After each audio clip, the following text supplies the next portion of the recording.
Terhormat bapak-bapak, ibu-ibu, salam Pancasila.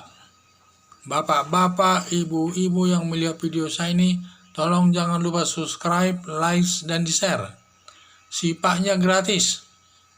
Saya akan mengomentari John Kay menodai bertobatnya menjadi pendeta. Jadi sumber saya dari YouTube. John Kay ini rupanya ketua geng preman ini di Jakarta. Selaku ketua preman di Jakarta, dia pernah tersangkut perkara kejahatan sehingga dia dijatuhkan hukuman oleh hakim. Saya kalau soal lawannya berapa saya kurang jelas. Tetapi setelah dia menjalani 2/3 hukumannya, dia dari penjara itu dikeluar. Setelah dia menjalani hukumannya 2/3, dia mendapat remisi. Jadi remisinya 1/3 lagi dijalaninya di rumahnya.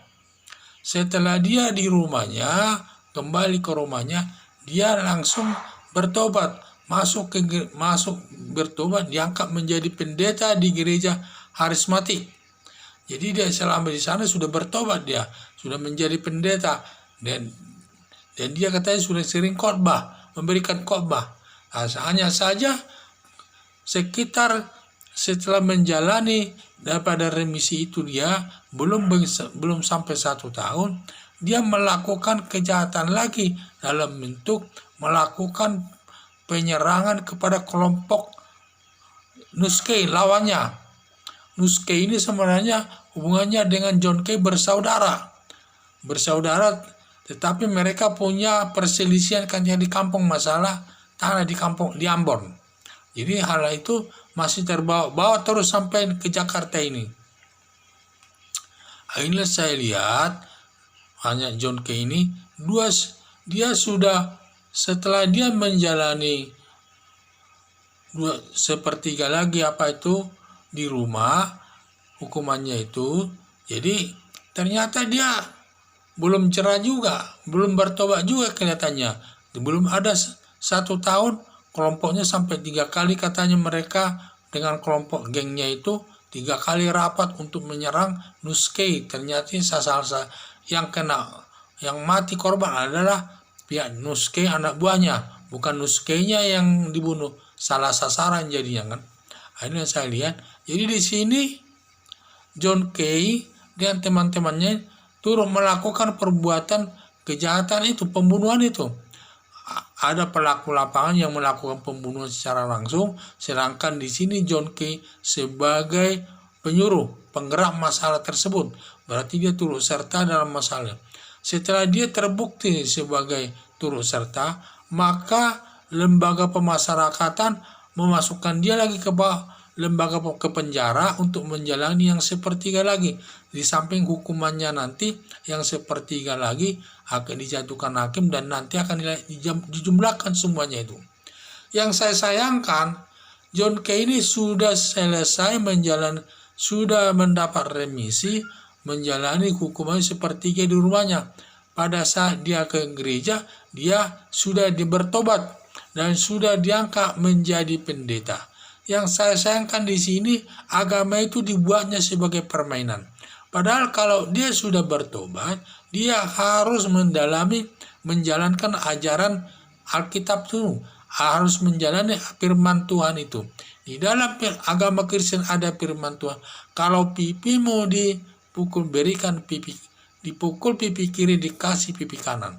Maksudnya di sini, kalau kau dipukul orang, jangan lawan, doakan lawanmu itu supaya bertobat, jangan membalas dendam.